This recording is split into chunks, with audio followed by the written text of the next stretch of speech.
Hurry up, 5 minutes. 5 minutos. Esta noche es muy caliente.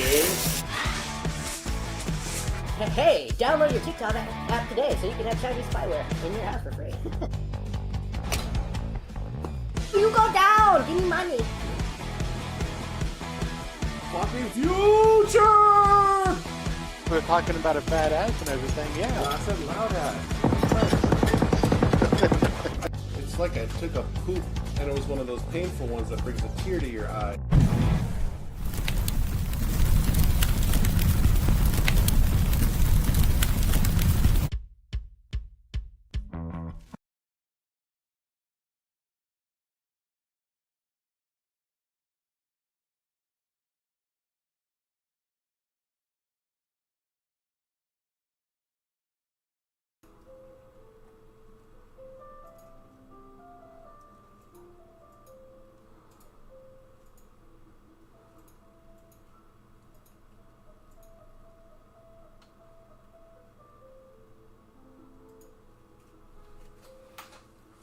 What the hell, computer? This is why we can't have nice damn things, because shit randomly disconnects for no fucking reason. Goddamn shit ass technology.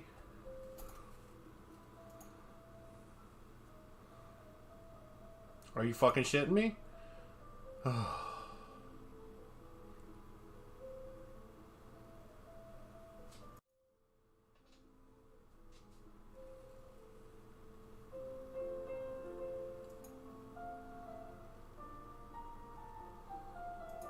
Well, what the fuck? We might have to... Oh, discard. Discard! Fuck you, cunt! Anyways. Okay, so... What the hell? Hate this shit. Fucking technology, it's your friend. Oh, the camera's frozen. Well, fucking gotta love it.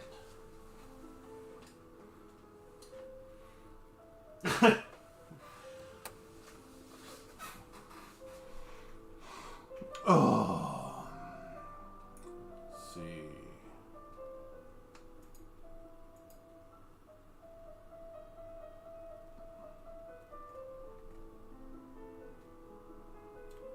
I'm working on it. The shit's frozen. Hold on. I did.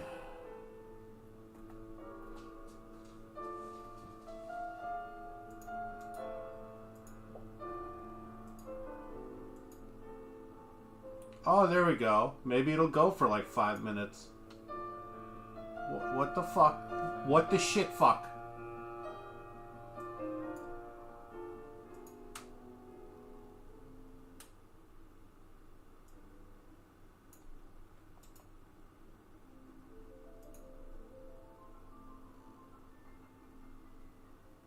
No.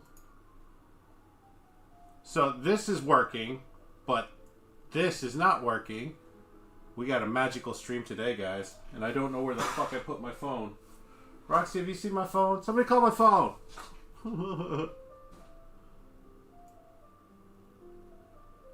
Why is this one not working? What is this one exactly? I don't know. We're just going to put it over here. And I'll worry about that later. Oh no, my star fell. Move! Go! Go! Go! We're getting our phone. It's in the bathroom. Thank you!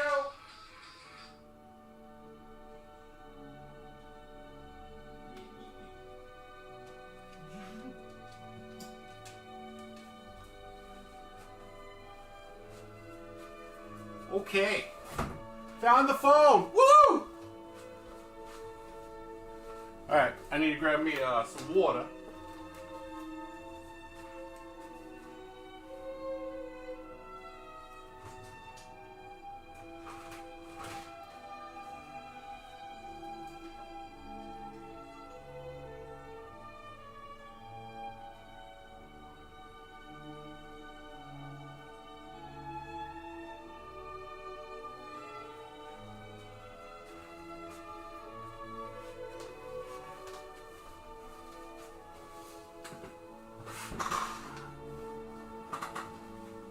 Oh man, the TV's powered off. Okay, I'm here. Did you guys miss me? Alright, the question is, are we going to go for mystery bag number 1 or number 2? I don't know which is which yet, so hang on. Since, you know, this is books and bourbon.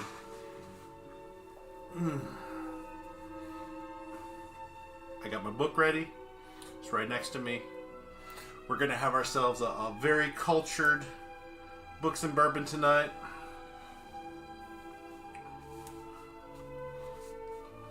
Anyways. Hi people. Or should I say person? Hi person. Do we send out the mass invites? I mean, we could. Whew. Oh yeah, I got one high. How high? How high are you? No, officer, it's high. How are you? Yeah. Jesus, I'm having brain farts all over the place.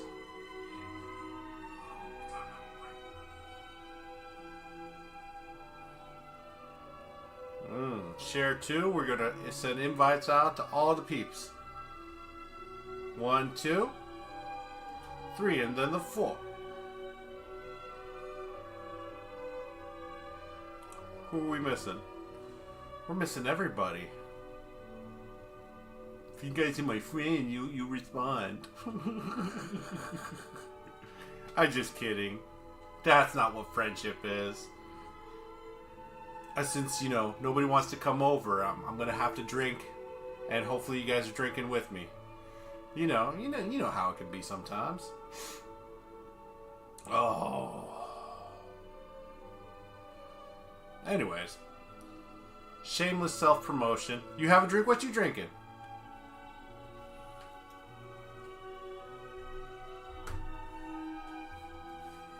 Okay, so I was gonna say I'm gonna need at least 3 votes, but you know it's not really books and bourbon if I'm not drinking something. So bag number 1, bag number 2. So this is bag number 1, bag number 2, bag number 1, bag number 2. Which one?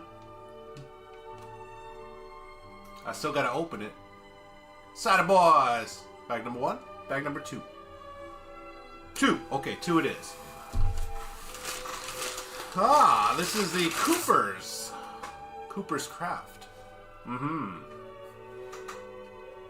Barrel Reserve Kentucky Bourbon Whiskey, 100 proof.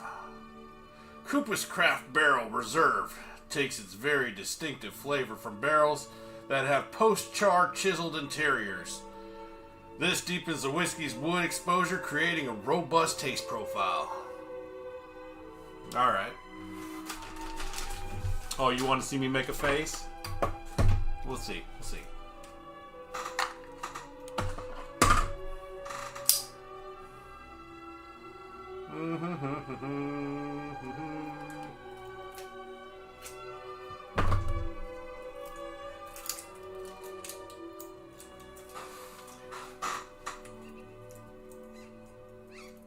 Oh, wait. A little bottle ASMR.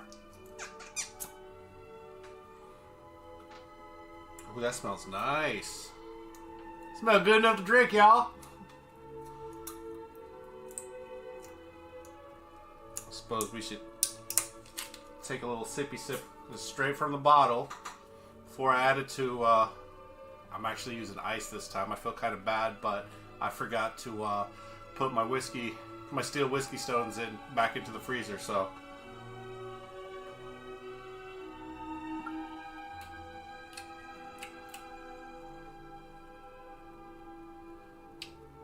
It's very sweet.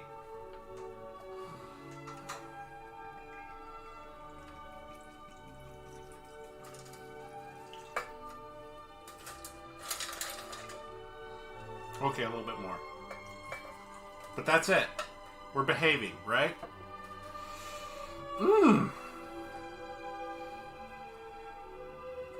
Kind of fucked up the label.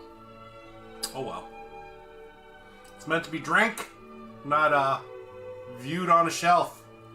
It's not how we roll. And it's an actual wood cork. Nice. We fancy as fuck up in this bitch. Hold your pinky out, that way you know you're fancy. Anyways.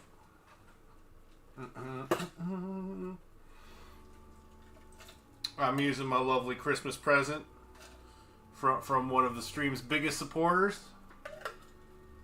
They bought a couple bottles of whiskey for the stream in the past to support Books and Bourbon. I make poor decisions. Yes, sir, I sure do. I mean, dude, I mean, sometimes I get into the spirit of things a little bit too much. That happens.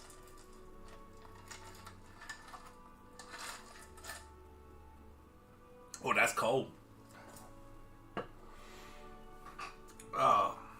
So see, like, I figured it out. Why I don't get hangovers for the most part. Most people, you know, they feel hungover because they're extremely dehydrated the next day. So, a combination of genetics and poor life decisions, I'm almost immune to getting hangovers. Let me explain why. During the course of a week while I was mostly bedridden because I wasn't feeling well, I drank less than a gallon of water, and that's pretty much all I was drinking. Less than a gallon of water during the course of a week.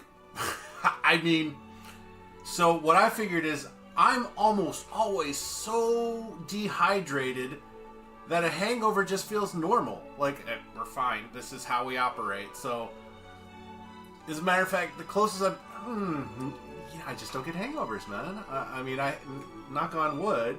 I hope that doesn't change anytime in the future, because, man, I would hate drinking if I felt like total ass the next day. I feel ass in general all the time, so the ass of a hangover is just not here. So between genetics, obviously genetics are a key factor in me not getting hungover, no matter how much I fucking drink, but the fact that I'm always severely dehydrated at all times, that's a bit much. At least on my end. Well, you know, when you're a retiree and you got nothing but time, you sit on your ass and you figure things out. Like, I figured out a long time ago the reason why I dated older women back then, like, but we're talking about, like, I was, like, 20 dating a 30-year-old and so on and so forth, is because I had mommy issues. So I by the time I figured that out, I'm like, I went the total opposite way. So at 30, I was dating a 19-year-old, and I got poo-pooed on that pretty hard too, but that wasn't the solution either. Is there a solution? No, there isn't, but that's why there's alcohol, because alcohol is literally a solution, people, and I will stand by. You can quote me on that shit. That's Psycho Veteran 2024. Alcohol is literally a solution, and you can't argue that point because science, bitch.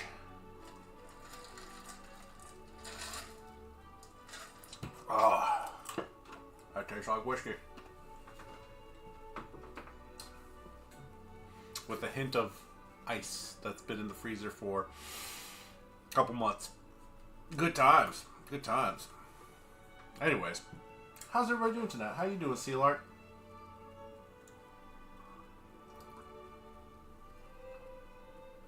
Where's the fucking coasters? Coastbusters! You know what? We'll use this. Haha. There we go. And I got a dog next to me. Well, get yourself some rest. Fall asleep to my soothing voice, because hopefully there should be no screaming on tonight's stream. In theory, maybe not.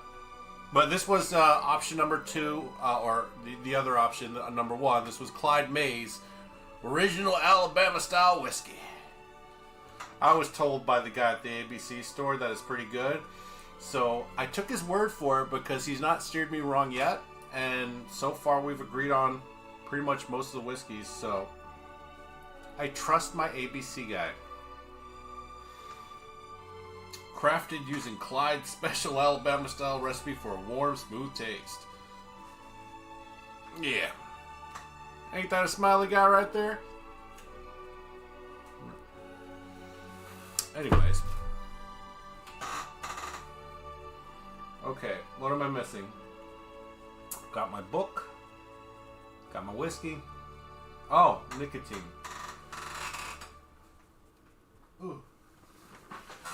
Not in my pocket. Roxy, where's Daddy's nicotine at? We gotta find nicotine! I mean, we don't have to, but it's gonna be terrible if I Where's it at? Where'd you hide it? Move. Fuck out my way. Go. Keep going. Don't stop moving.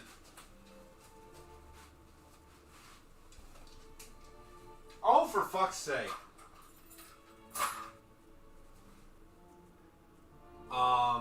I'm looking.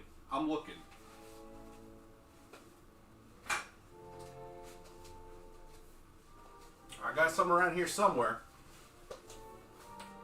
Ba. I was just looking at a can earlier. This is exactly why I can't have nice things, because I'm forgetful and I play shit just randomly in random spots. Don't tell me I gotta go out to my truck. Oh, I think I gotta go out to my truck. This is how they get you, folks.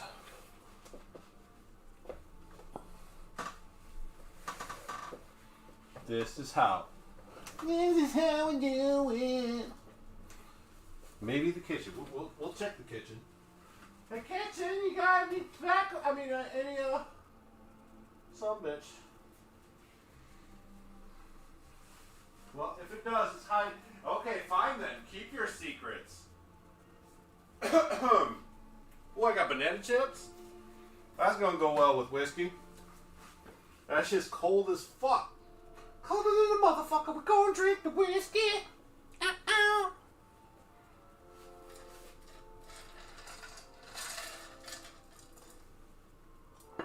Oh, I hate to be that weirdo that drinks whiskey from a straw, but I'm about to because I'm about tired of this fucking ice falling into my mouth. Alright, I'm gonna go to my truck right quick, be right back. You guys stay calm. Stay calm, it's not time to panic just yet. Be right back. I said I'll be right back, baby! Stay down, stay.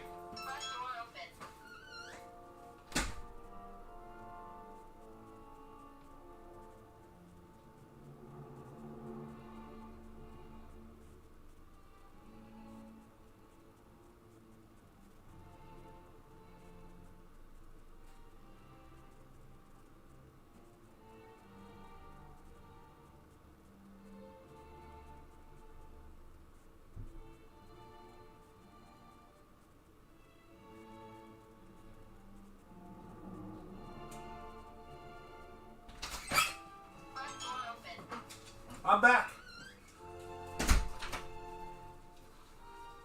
I'm just so used to calling it tobacco that, you know, it's just nicotine, people. It's just nicotine.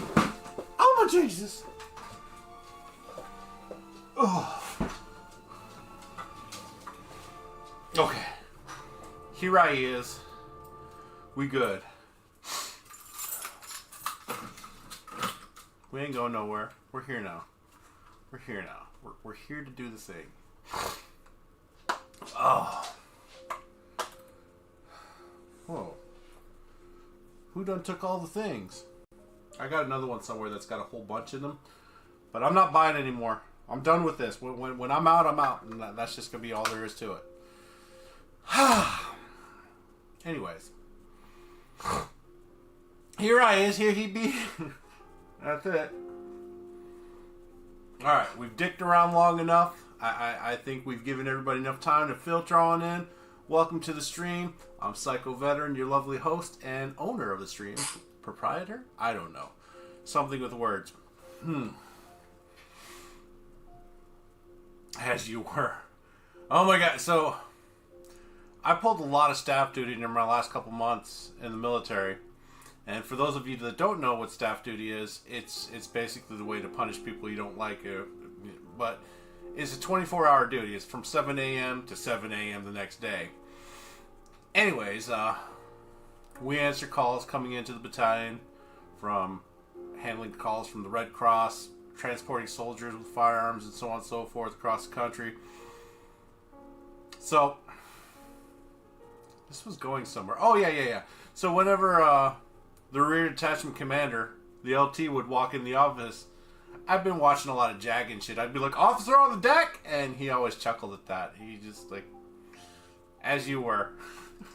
He had a good sense of humor. Now, there are other people that did not appreciate that sense of humor, and it's probably why I was doing staff duty for like 2-3 months straight. I literally did 24 on, 24 off for months. And, sure, we're allowed to sleep during that shift, but it's only during the oddest of hours. And if we get a call where we need to pick somebody up or go or do whatever, we got to be ready to go. Anyways, yeah. I'm pretty sure that took a couple of years off my life, but, you know, sign the dotted line, so this is what you fucking get. You fucking like it.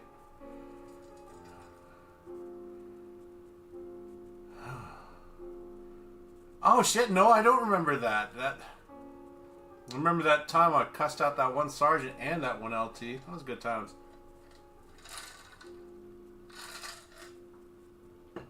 I lost my military bearing because I almost got taken out by a 500-pound antenna because they didn't listen to me. That was one time. Alright, we're back to the killer book of true crime. Quincy, do not cross. Incredible stories, facts, and trivia from the world of murder and mayhem.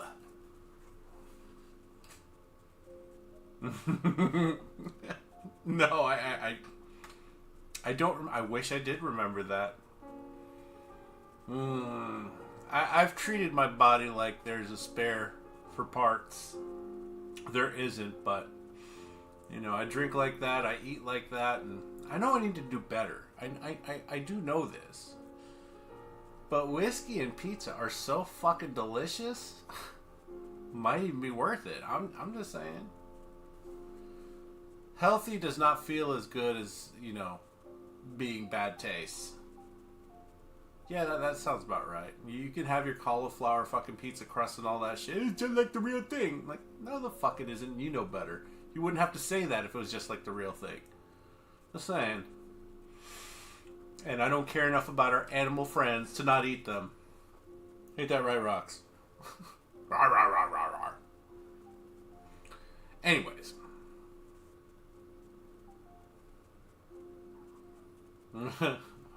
Voice of the Warrior. What the shit is that? Are you sure this didn't happen at your second unit?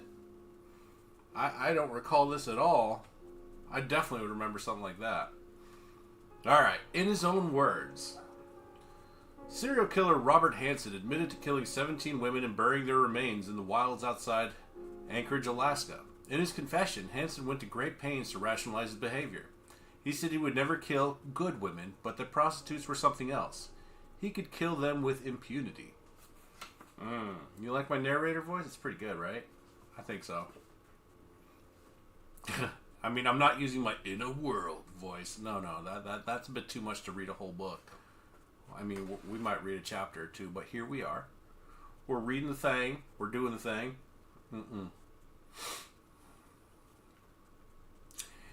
He explained that he had problems with women since he was a teenager in Pocahontas, Iowa, and that women wouldn't go out with him because of his acne and his stutter. He said he always loved women, but he made a distinction, a very sharp one, between good girls and bad girls. Bad girls were expendable. I mean, I suppose. In the following portion of his confession, Hansen is being questioned by District Attorney Victor Crum. The final question is by Glenn Floth, a state police investigator, and the simple answer from Hansen is quite chilling when one realizes its homicidal implications. Crum: why did you drive out the road instead of going to a hotel or motel in town? Hansen: you know, if you go into a motel or something with it, it's more or less like a prostitution deal. I guess I'm trying to even convince myself maybe I wasn't really buying sex. It was given to me in the aspect that I was good enough that it being given to me. Maybe I can explain that a little bit better, gentlemen. Going back in my life, way back to my high school days and so forth, I was, I guess what you might call, very frustrated. Upset all the time. I would see my friends and so forth going out on dates and so forth, and had a tremendous desire to do the same thing. From the scars and so forth on my face, you can probably see. I can see why girls wouldn't want to get close to me. And when I'm nervous and upset like this here, I'll try to demonstrate if I can think about exactly what I'm going to say. And if I talk slow, I can keep myself from stuttering. But at the time during my junior high or high school days, I could not control my speech at all. I was always so embarrassed and upset with it from people making fun of me that I hated the word school. I guess this is why I burned down the bus barn way back in Iowa. I mean, I suppose if people can't get transported to school, then, you know, there's no school, right? That's probably an excuse as to why somebody's not tuning in. I can remember going up and talking to someone, man or woman, classmate or whatever, and started to say something, and I start to stutter so badly that, especially in the younger years, I would run away crying, off to some place and hide for a day or so. The worst there was that I was the butt of all the girls around the school and so forth, the jokes. I know now if I could have faced it and laughed along with them, it would have stopped, but I couldn't at the time, and it controlled me. I didn't control it. I didn't start to hate all women. As a matter of fact, I would venture to say I started to fall in love with every one of them. Well, that's crazy. Every one of them so precious to me because I wanted their friendship. I wanted them to like me so much. On top of things that have happened, I'm not saying that I hate all women. I don't. Quite to the contrary, if I guess in my own mind what I'm classifying as a good woman, not a prostitute, I do everything in my power, any way, shape, or form, to do anything for her and to see that no harm ever came to her. But I guess prostitutes are women. I'm putting down as lower than myself. I don't know if I'm making sense or not. And you know, when this started to happen, I wanted, it happened the first time there, and I went home and I was literally sick to my stomach. Over the years, I've gone in many topless, bottomless bars in town and so forth, and never touched one of the girls in there in any way, shape, or form until they touched me first. It's like it was a game. They had to pitch the ball before I could bat. They had to approach me first, saying about, I get off at a certain time, we could go out and have a good time, or something like this here. If they don't say that, we weren't playing the game right. They had to approach me. I suppose I made it to a point to try to talk to every girl in there. Sometimes, if I thought there was a possibility that she didn't say it the first time, but she might come back and say it again.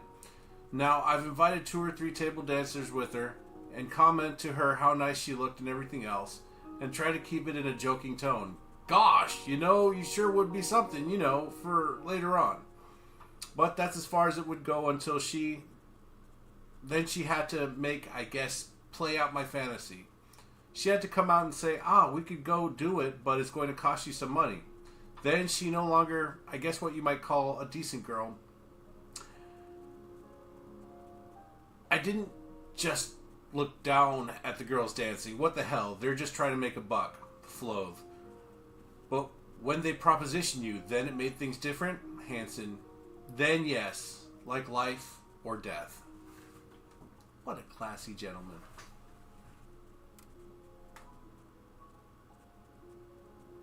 Oh, well. Now is Smith reminding us that he will not be gracing the stream with his presence because he's out on holidays. Whatever that means, sure. Snapshot. The childhood of John Wayne Gacy. Well, this should be interesting. Anyways. Serial murderer John Wayne Gacy had what on the surface might seem as an ordinary childhood. He was born in 1942 in Edgewater Hospital in Chicago, the only boy between 2 sisters. There was not an obvious rupturing of the family, such as a father who abandons the family or beats or molests them, nor did he have a background of insanity. Gacy's family stayed intact and lived in a middle-class existence in a middle-class section of Chicago. Nonetheless, while Gacy grew up, something terrible was happening between Gacy and his father. His father seemed obsessed with punishing little John, criticizing him, never thinking he could do anything right. For years they were at odds, and it was a lifelong regret of Gacy that he could never please his father. Indeed, Gacy's father died while Gacy, under arrest for murder, was in jail.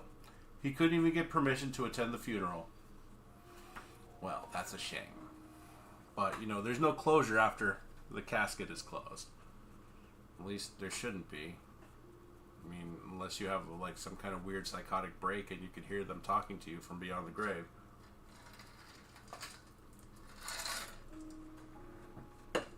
Oh, another chunk of ice. Nice. That's cold. It's got that going on. Oh, man.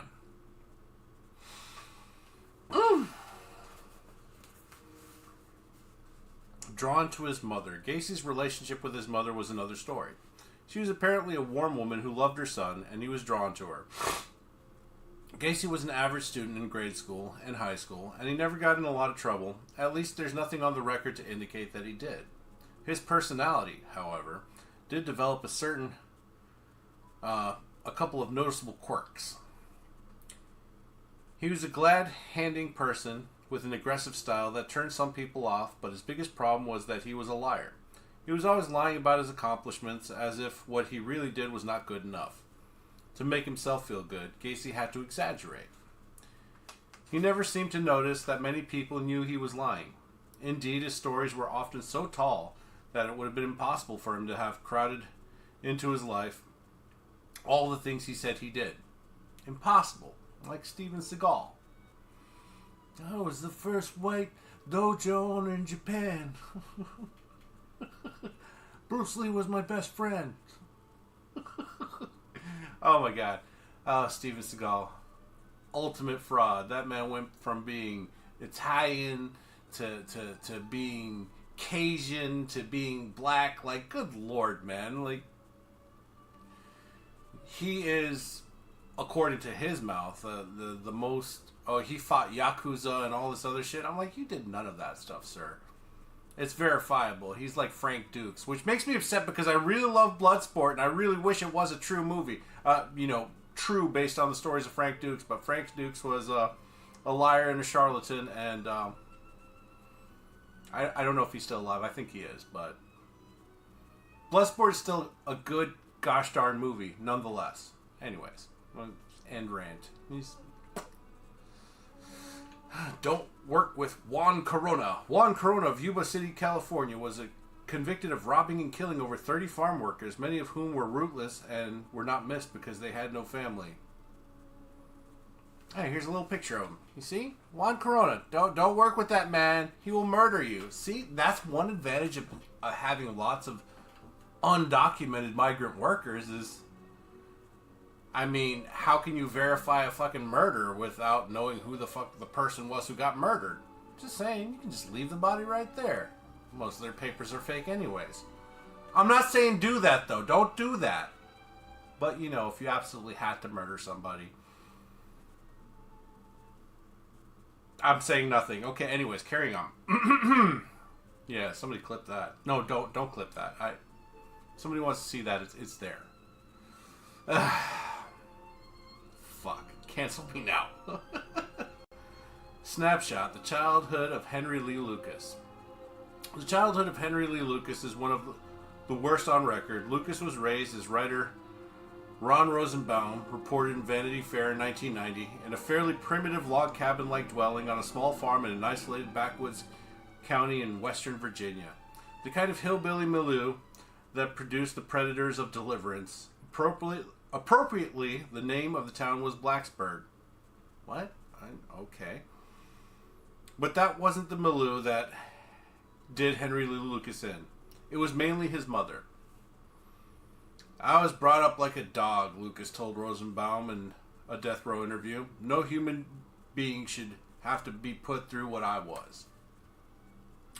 His stepfather, who was nicknamed No Legs by townspeople, was an alcoholic who had lost his legs to a slow-moving freight train.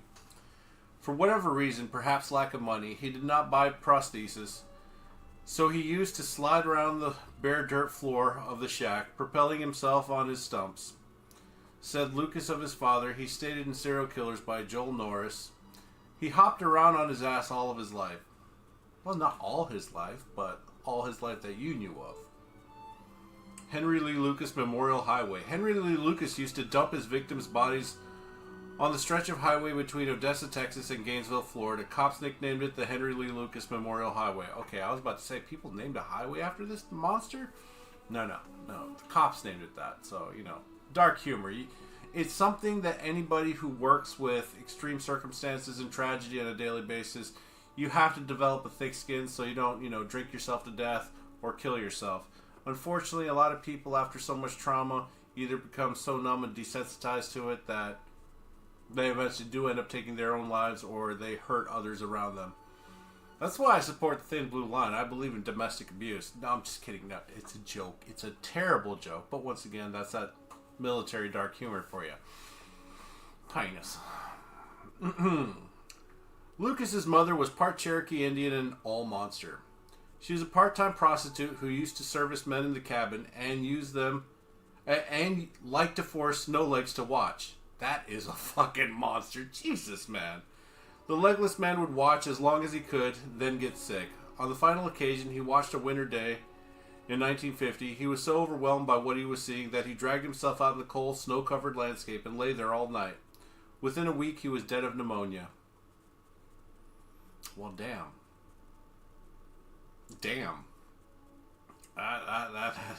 Fuck. It takes a monster to make a monster, I think. Is that what we learned from that? Perhaps. Where'd everybody go? You guys were here a second ago. Now everybody's just slowly filtering on out. Well, I'll miss you guys. Thanks for tuning in. And if you're still here, say hi or refresh or do something. Do a thing. Do a backflip. No, don't, unless you can. Can you do a backflip? I can't do a backflip. In a pool, maybe. Viola Lucas had a backup observer from the ripe old age of 8 until he was 14. Henry Lee was forced to watch her practice her profession. You cannot do a backflip. That is unfortunate. To garnish the event, she liked to dress him as a girl. She also dressed him as a girl when he went to school, taking pains to curl his long blonde hair. When he wasn't dressed as a little girl, he went to school dirty, malodorous, and in ragged clothes. One teacher remembered that he was particularly pathetic among a group of students who came from dirt-poor families. He was constantly taunted by other children, particularly for his glass eye, the result of an accident. The glass one was the warm one. Oh, the glass one was the warm one. Okay. Writer Ron Rosenbaum of Vanity Fair said of serial killer murderer Henry Lee Lucas's glass eye, that was the warm one. Okay. Well, that was the title right there, but cool, whatever. It's just a little side note, they got these little gray highlights on the side and all that shit. Anyways. Verbally, Viola constantly ripped him apart, detailing what a worthless person he was, what a burden.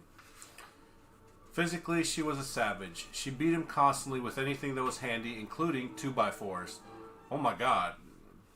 Back in the day, 2x4s were actually 2x4s, like 2 inches by 4 inches. Nowadays, they're like 1 3/4, if you're lucky, by, Anyways. And they had the thicker grain wood, too, so I think by default it should be a little bit heavier and sturdier, so you can get a lot of swings out of that before it broke, if it broke. Anyways, years later, the damage of her beatings would show up in CAT scans taken of Lucas's brain. His diet was minimal. He suffered from malnutrition. And later, as Joel Norris reports, there were excessive amounts of cadmium and lead found in his body. Small wonder that Henry Lee would supplement what he was fed at home by foraging through garbage cans. Man, could you imagine as a kid that, you have to fucking eat out of garbage cans because your parents don't feed you, they just beat you? Holy shit, that's sad. Viola's cruelty was not only constant but inspired. For example, Henry Lee came to love a mule on the farm, and one day Viola asked if he liked it. He told her he did, very much. Exactly, run. That was enough for Viola. She went into the shed, came out with a shotgun. Well, you can feel bad about the situation, but you can also dismiss the person for, becoming a serial killer afterwards as a result of the beatings and just the mental manipulation and so on and so forth. Like, it doesn't justify what they did. You know, I know that hurt people, but at the same time, at the end of the day, just because someone hurt you does not give you the right to indiscriminately hurt other people. Penis! Exactly. Waffles. She went into the shed. Oh, wait. That was enough for Viola. She went into the shed, came out with a shotgun, and killed the mule as Henry Lee watched. And then she beat him for burdening her with having to pay for the animal's removal. Years later, Lucas had a reunion with his mother, who was then in her early 70s. And he murdered her, cutting her throat. Well, see, I feel like that right there was justified. You know? You killed my fucking donkey! It was a donkey, right? A mule. It was a mule. Okay. It was a mule, not a donkey. What's the difference? One can breed and one can't. I believe a mule is a cross between a horse and a donkey, and they're incapable of reproducing. In a way, yeah. I mean, bitch had it coming. That murder, as a judge, I'd be like, okay, get out of here, you knucklehead. Community service, 40 hours. But that's if I knew all the facts. The fact that they're capable of, I mean, okay, so, little side note. I think that not all murder should be punished equally. Like, for example, if you kill a person who is a drag upon society, like someone that, was making drug money but still lived in Section 8 housing and was poisoning their own neighborhoods and killing people for territory and so on and so forth, I think if you killed that person, not only should you not be punished, I think maybe a reward should be in order, for saving the county and other people in the area grief and death.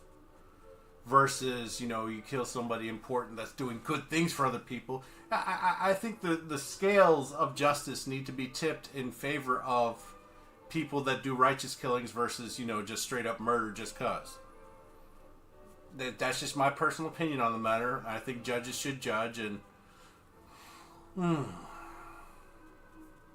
I mean, yes, absolutely. I think the worst kind of human being is a person who corrupts children.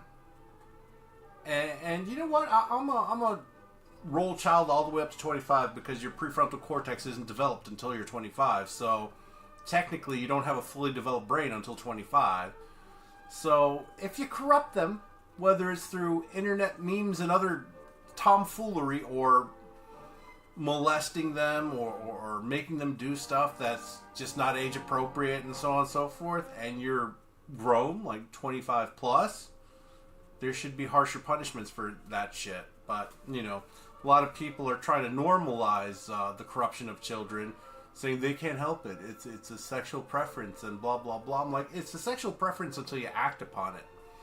Like, I may want to be the greatest fucker of dolphins of all time, but I'm not going to act on it, right? Okay, well, it was just a bizarre, for example. I go hyperbolic, so, the point is made through extreme exaggeration. I don't want to fuck dolphins.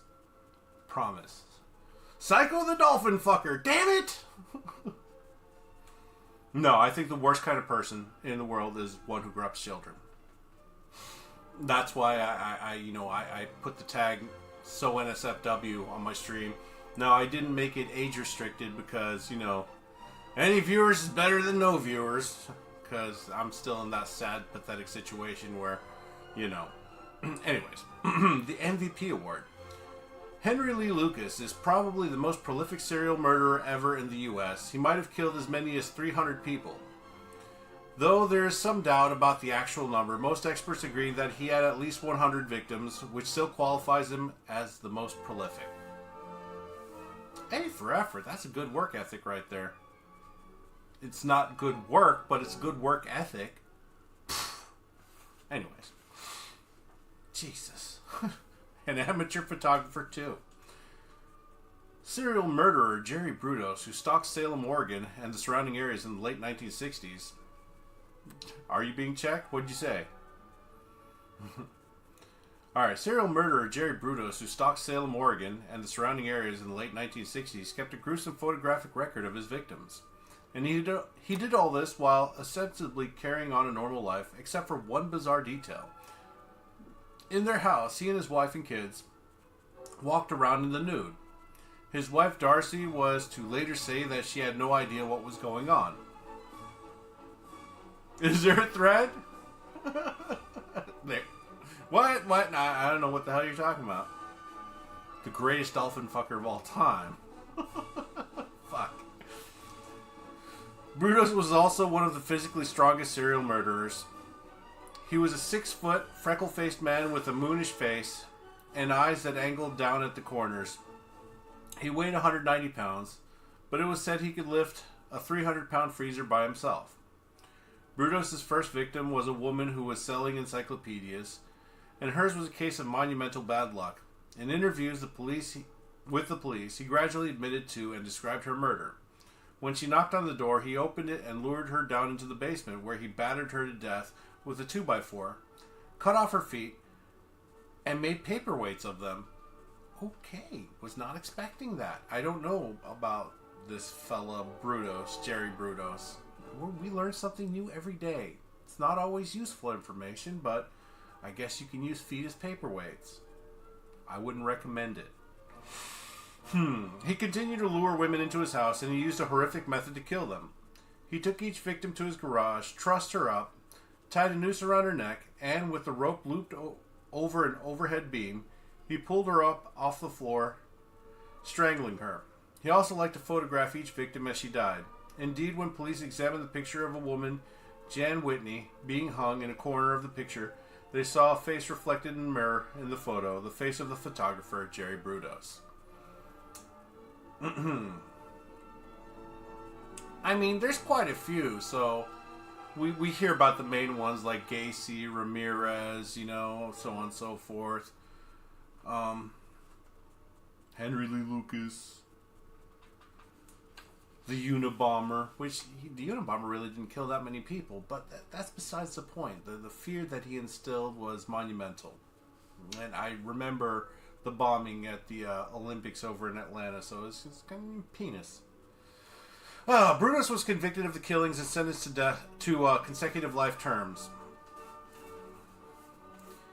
The investigation into Brutus' background provided some interesting information. His criminal career started when he began stealing women's underwear and shoes, and he escalated into invading their apartments to steal the items. He finally reached the point where he stole their breasts, their feet, and their lives. I was just like, how do you steal someone's breasts? But, okay, and their lives. They added that as a side note. Just like, I'm snatching your titty, bitch. Like, what the fuck? Oh, okay. Meet Harvey Glatman. Harvey Glatman looked like a character often seen in B-movies.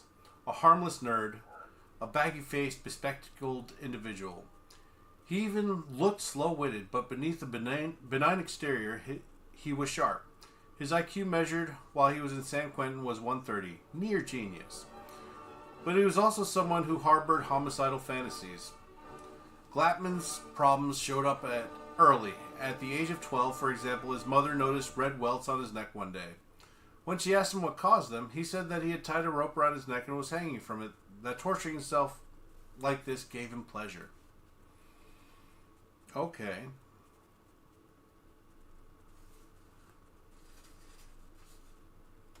Man, I do not like the Q&As that they have, like, what happened at these locations, and then they list off, like, 10 different addresses.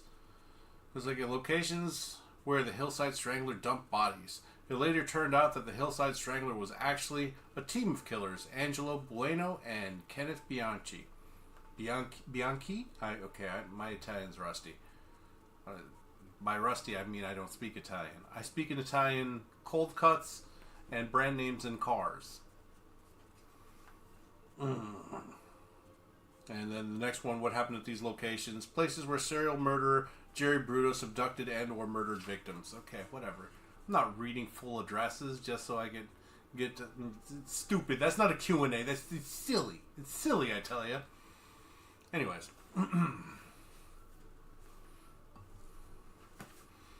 Who am I? In a book penned by Jack Olson, my nickname was the Man with Candy. Oh, the Man with Candy. I'd go for some candy.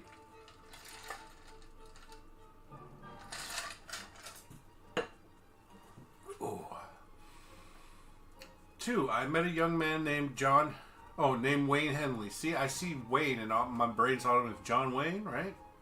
Wayne Henley, and I gave him money, food, a place to stay, marijuana, and plenty of other drugs. All Henley had to do was troll the streets of Houston for young boys and reel them in for me. Man, you didn't even reel in your own personal young boys? The fuck, man. 3. Henley and another boy, David Owen Brooks, would cruise the streets, and when they found a likely candidate for partying, they would invite him to get in the car.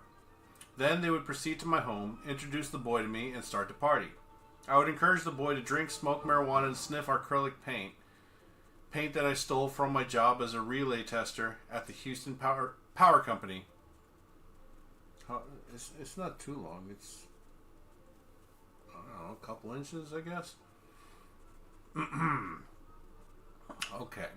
4. Man, the dude didn't even buy his own paint. He stole it from work. But, I mean, he's already a despicable individual. But, you know, bro, at least buy your paint for your victims. Sick ass. Eventually, the boy would pass out, and more than occasionally, he woke to find that I had pinned him to a sheet of plywood spread-eagled, his hands and feet constrained by nylon cord and handcuffs.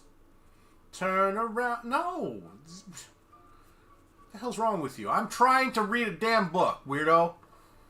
5. In preparation for what I was going to do to the boy, I would always place a sheet of plastic under the plywood to catch the excreta, blood, and vomit that would invariably be discharged while I had my fun.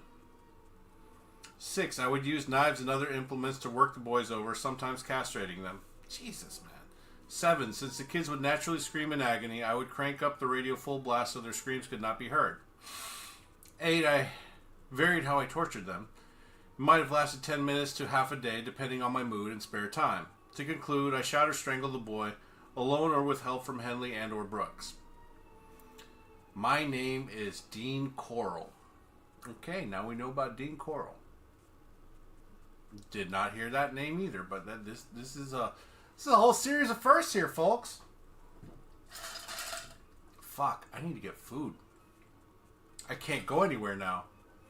I should probably end this so I can order from someplace. Is any place open this late in our small little dwarf, our little village?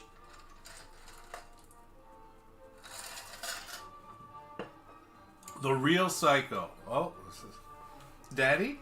Is that you?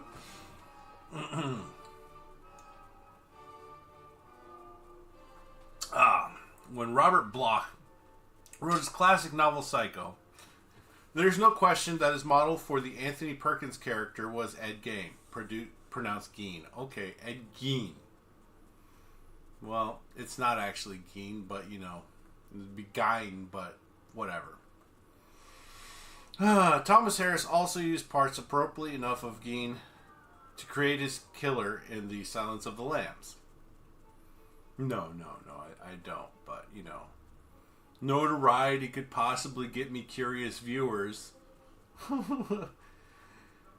Gein lived in a farmhouse about 5 miles from the northern town of Plainfield, Wisconsin. He was unmarried and had lived alone with his mother until she passed away in 1945. A brother had died in 1944. He was a small, milky-eyed man whom townspeople regarded as a little weird, but the full depth of his weirdness came to light with the disappearance in November 1957 of a woman named Beatrice Warden, who ran a hardware store in town. The investigation led to Gein, and investigators went out to the farmhouse to check him out. Sleep tight. At any given time, it is estimated there are 75 to 100 serial murderers prowling America, according to the FBI. 75 to 100? Make sure to lock your doors and keep your windows barred. I don't know what to say. And have a dog. And practice firearm discipline. Practice, people. The investigators knocked, then pounded on the door. No answer. Finally, they entered the house. and one of the investigators, Specs Marty, lit a match. The place was littered with papers and junk, and in fear of starting a fire, they extinguished the light and left. Both men had noticed a peculiar odor that neither could place. I'm guessing it's the smell of decomposing bodies. It's a very distinctive smell. It's going to stick with you. You'll know when you smell it. It's not quite like a rotting animal, but close. I don't know about that. That's what I heard. I read a lot. No, I don't. Circus of Fear. Back in town, the lawman watched a Circus of Fear building, and Gain was at the center of it. The investigators found a pool of blood in the hardware store, and the assumption was Gain had killed the beloved Beatrice. The townsfolk, if they found Gain, were going to kill him. Ooh, mob justice. That can be dangerous, too. There was no evidence to substantiate the suspicion of murder, except for one detail. Some townfolk remember seeing Gain in Warden's truck earlier in the day. Another of the detectives, this one named Chase, knew that Gain sometimes hung around the house of a friend named Hill, and Chase went to Gain's house. Gain was there visiting. The cops quickly arrested him and put him in their car, instructing him to lie down across the back seat so townsfolk couldn't see him. With Gain in custody, a second group of detectives was dispatched to the house, and this time the men recognized the all-suffusing smell of decomposing flesh. Using flames to light their way, they went through the house and saw some bowls, but not ordinary bowls. These bowls were made of human skulls, severed just below the eyebrows. I mean, you know. It was, the investigators sensed, the tip of the iceberg. More cops with better lighting were summoned. The cops were right. The skulls were only preliminary items in what was a stomach-wrenching chamber of horror. Mommy dearest, the life of Gain's life appeared to be his mother. What? The great hang-up of Gain's life appeared to be his mother. He was devastated by her death, and it appears that any way he could keep her alive was okay, even assuming a female persona. Many Gain jokes of What? They should. Otherwise, I'm going to be losing about half my damn money. And half of $200 is devastating. Why would I even continue? Puh, turn the shit off right now. Many Gain jokes have circulated some samples. What did Gain say to lawmen who arrested him? Answer, have a heart. Oh, he got jokes. He got them dad jokes lined up. What did they find in Gain's cookie jar? Lady fingers. Not cookies. Actual fingers of females. Jesus, man. Chamber of Horror. On the walls, the cops found death masks made from flesh of real people. There was a lamp made of human skin, a belt made of female nipples, vests made of skin with the breast still attached, and in the saucepan, a fresh human heart. It was all too much, and the men had to repeatedly exit and hit the November night to gulp down air and try to retain what was in their stomachs. It was horrific. What more could there be? Eventually, someone yelled from a back shed to show the others what had been discovered. A body was there, but no one could be sure if it was Betty Warden. It had no head. It was hanging from a beam by the feet, cut from genitals to chest, and it had been disemboweled and washed. The breasts were intact. Well, he left something in one piece. Good Lord. Then came confirmation that it was Betty Warden. They found her head under a mattress on one of the beds. The mind-boggling finds did not stop with Betty Warden. Gain had made chair seats with leg bones and dried fat. On his bedposts were human skulls preserved with salt. In a shoebox were 9 vulvas. Jesus, man. Let's put this in the shoebox for later. What are you doing? You know what? I don't even want to know. Suddenly, the sleepy town of Plainfield, where doors were never locked and neighbors trusted neighbors, was illuminated in a worldwide spotlight that generated fear and anger that some people hold on to this day. How could they be violated by one of their own? Unfortunately, based on his appearance, Gain hardly seemed like a monster. He was a short, slight, bland-looking man who looked like he could harm no one. Well, he had to touch the vulvas in order to put him into the box. He wore them. Okay, well, there would be some touching involved to do that. Oh, you mean like brown chicken, brown cow? So it was not a sexual thing. But wasn't it? You don't have to have sex, or, you know. Yeah, well, he did touch them, but, you know. Anyway, carrying on. Unfortunately, based on his appearance, blah, blah, blah. He was quickly given a hearing and then sent to Central State Hospital at Waupun, Wisconsin, so doctors could discover what manner of creature could do this, and to get details on what and why, and to determine whether he was qualified to stand trial. In a word, whether he was legally insane. Gaines said that he would regularly rob graves and don the body parts he recovered. He explained matter-of-factly that on more than one occasion he had donned a female scalp and secured female breasts to his body. So he was the original Marilyn Manson. Well, you know, if you have to pretend to be your mom after she's dead to keep her alive. He had a belt made of nipples. A belt made of nipples, people! Jesus. Yeah, Gein was definitely a character. Oh. Let's see.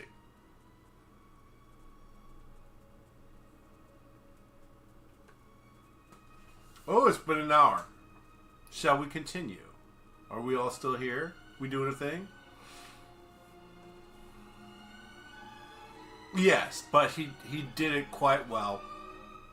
But see, it would have been more impressive if Manson stepped on the scene earlier because, you know, that whole freedom of expression thing brought to you in part by Twisted Sister, who was big on that, you know, waffles.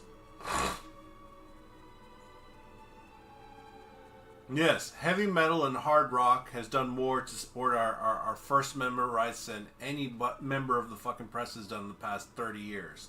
But I digress. Penis. Edmund Kemper, in his own words. Well, I'm sorry, I don't know what to say. I appreciate the effort. Serial murderer Edmund Kemper, who operated in the Santa Cruz, California area, made the following statements to police concerning the day he picked up two girls, used a gun and knife to control them, and murdered both. At this time, I had full intentions of killing both of them. I would have loved to have raped them, but not having any experience at all in this area, with very limited exposure to the opposite sex, and I guess the learning point, 15 to 21, I was locked up with all men for murdering his grandparents, and there wasn't any opportunity to be with other women or girls. And this was one of the big problems I had, and one of the biggest things that caused me to be so uptight. Well, shit the bed, man. So even trying to communicate with girls before this happened, just casually, I felt like a big bumblebutt, and I think it's just like an overage teenager trying to fit in. They were both 18 at the time, I think, and I was 23, which isn't that much of an age gap. But it was just like a million years. Oh my gosh. Speaking of generation gaps. Boy, I feel old as shit lately with these kids with their yeet and the no cap and stop the cap and whatever else bullshit that they fucking say that's made up and doesn't make any fucking sense. Oof, it's rough. And they're saying sheesh. Are they still saying sheesh? I don't know, but it's what the fuck. I believe they're trying their darndest to be as cringy as possible. And I can't figure out why. Whatever. Carrying on. I guess we'll finish this part. Oh, Jesus, that's a lot. Can we do 3 more pages? I don't know. I'll try. Anyway, I decided that Anita was more gullible and would be easier to control, so I told her that she was going to go into the trunk. And she stepped right out of the car, and I had a pair of handcuffs I had purchased. I took the cuffs out, and I reached for one of Mary Ann's arms, and she grabbed it back. I picked up the gun like I was going to hit her with it, and told her not to do that again. I said, you know I'm running the show here, or some such cliche. So she allowed me to put my handcuffs on her arm, and I put the other one around the seatbelt. behind the lock so it wouldn't come up, and left her back there. I took the other girl to the trunk. Just before she got in, she reiterated something Marianne said. Please don't do this, or something like that. I said, what are you going to start in too? Yeah, are you going to start in too? Penis. Back in the car, Kemper found that Marianne was trying to get free. I almost stuck the gun up her nose to impress her that that was a real gun. And she kept getting me more uptight than I was. Then my lips started quivering rather than her friends, and I started losing control, and I told her that if she kept this up, they were all going to be in a whole lot of trouble. Oh yeah, because we're not in trouble already. At this point, she cooperated. I handcuffed her behind her back and turned her over, and I tried to put a plastic bag over her head. I had this nifty idea about suffocating her. It was going to be really smart, and the windows were rolled up, and just normal conversation wouldn't carry it. It was a fairly populated area. It was up on the hill, so you couldn't hear voices or anything way off in the distance. So I didn't want anything carrying that would be conspicuous. She was complaining that she couldn't breathe. I said I'd tear a hole in the bag, not intending to really, but I had a terry cloth bathrobe with a long rope tie. I put a loop in it and started pulling it down over what I thought was her neck. I pulled it tight. That's about where I blew it. Okay, carry on. What he meant was that the rope broke, that he broke the rope, which had caught in her mouth, and she bit a hole in the plastic bag. Kemper, infuriated, pulled a blade, poised the blade over her back, trying to decide where her heart was, and struck and hit her in the middle of the back, and it stuck a little bit, and she said something like ow or oh, and he did it again, and I did again, and did the same damn thing, and I was getting mad now, and I told her to shut up after the second time, and she said I can't, and was moaning. She was struggling, but she couldn't move too much. Ugh. Sometimes this shit gets hard to read. Not just because of the whiskey. Context. Then I started thrusting hard, and I was hitting, but apparently I wasn't hitting the blade, or the blade wasn't long enough, which it wasn't conceivable to me because she wasn't that large a girl, rather small in fact, about 5 feet 2 inches and maybe 105 pounds. I struck in several places in both sides of the back, and noticed as I went further down the back that she was a little louder and more painful in her cries. But none got really loud. That always bothered me. I couldn't figure out why. It was almost like she didn't want to blow up and start screaming or something. She was maintaining control. But when I started doing this, then it got to be too much for her.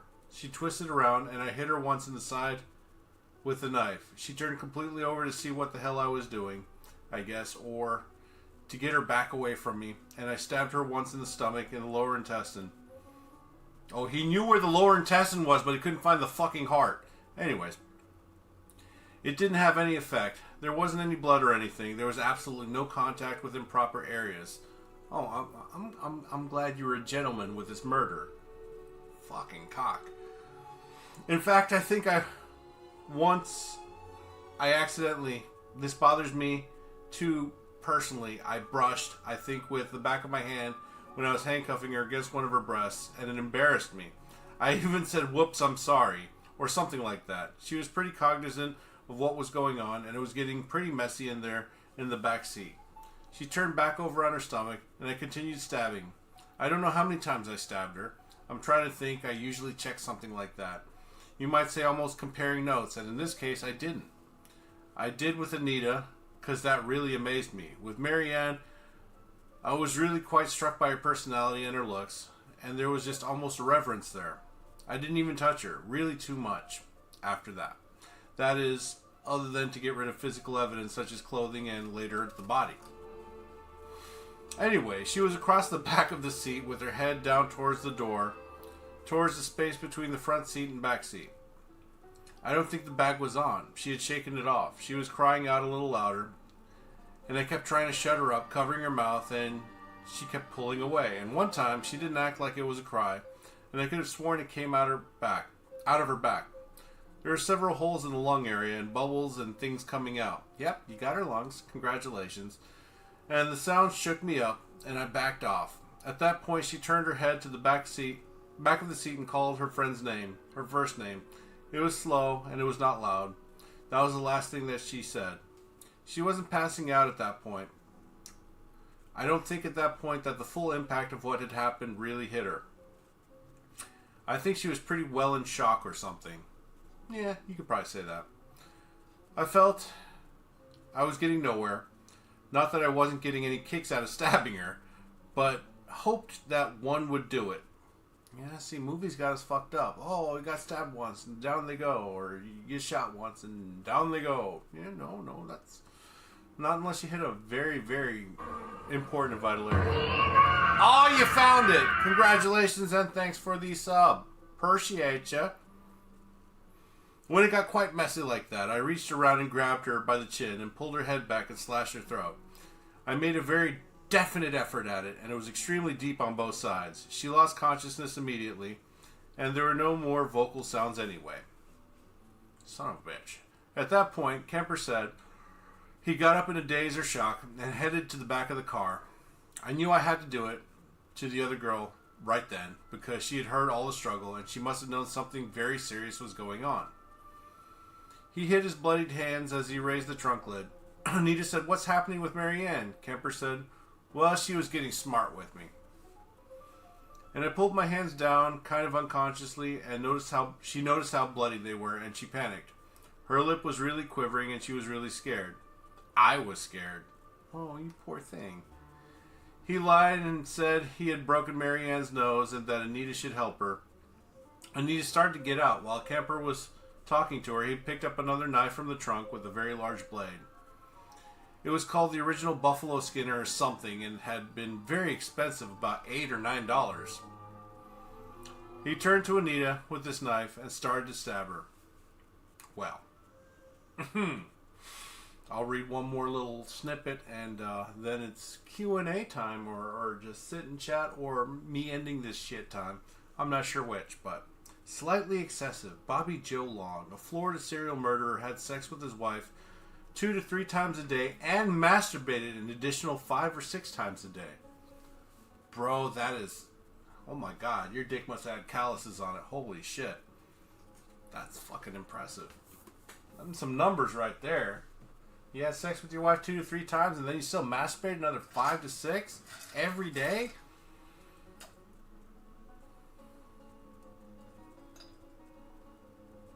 Midlife crisis? What, because you bought a Jeep? You're supposed to buy a Corvette when you have a midlife crisis. Me, I got my septum piercing, but that was at 30-something. I don't know. But I took it out, and I guess I'm now less relatable to the kids, but I never wanted to be relatable. I just wanted to have viewers, man. I got it before I started streaming, though. Well before I started streaming.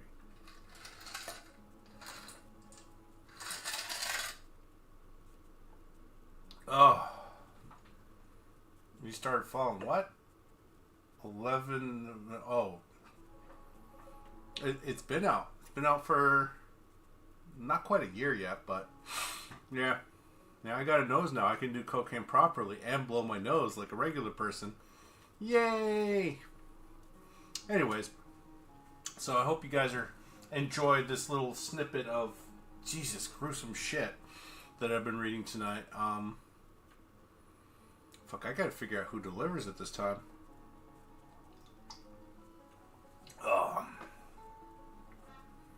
Why does that water taste off?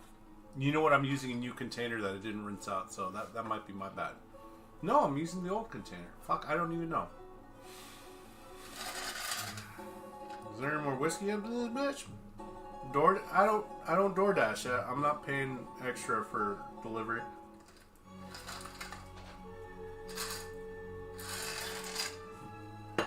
Okay, well that's all the whiskey I'm gonna get out of that, and I don't think I'm gonna pour any more tonight.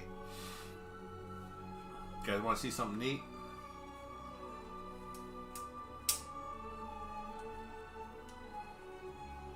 Jesus, you got a septum? You can't do a septum? What's wrong with you? See that? That's neat. Oh yeah. Oh my goodness, what is wrong with you? Can't take you nowhere. I would have tried my best to talk you out of it, but a piercing is a moment of pain for a lifetime of ridicule. It's whatever. I mean, I personally didn't care about what people thought, so clearly you don't either. That's fine. That's on you. Anyways, so did you guys enjoy this little books and bourbon sesh right here? Because, you know, I kind of enjoyed reading it, except for all the gruesome bits. What the hell's all that? We got fireworks. I don't even know what the hell that is. What is that? Well, I've been reading just a lot of different books, you know, especially, well, I mean, for the stream specifically. So when I come across something that I haven't been privy to, I'm kind of like, whoa, shit. Because I always loved it in English class when we had the option of writing a book report and there were no limits as to the material we could do. So I'd always do something about drugs or killers. It puts the lotion on the skin or else it gets the hose again. See, look, guys, I barely had a little bit, just a little bit. It was like from here to here, you know, it's nothing. I'll behave. I will be not so naughty tonight. Call the neighbors for leftovers? Yeah, if only.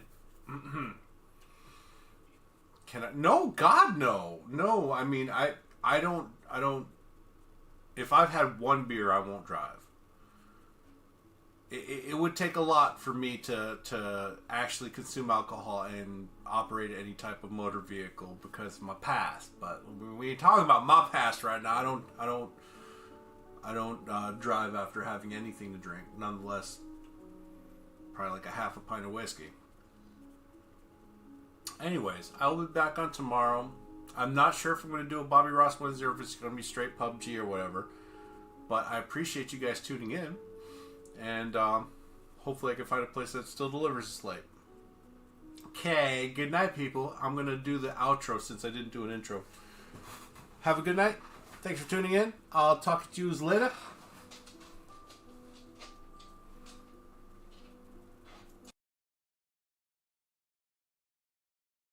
Try Jesus, not me, 'cause I throw hands. Try Jesus, please don't try me, because I fight. I know what he said about getting slapped, but if you touch me or mine, we gon' have to scrap. So, try Jesus, please don't try me, because I fight. I have no problem laying these hands. Try Jesus, don't try me, 'cause I throw hands. Try Jesus, please don't try me, because I fight. Oh, you said, turn the other cheek. Oh, but this one part of the Bible that just don't sit right with me. So try Jesus, please don't try me, 'cause I fight. I have no problem laying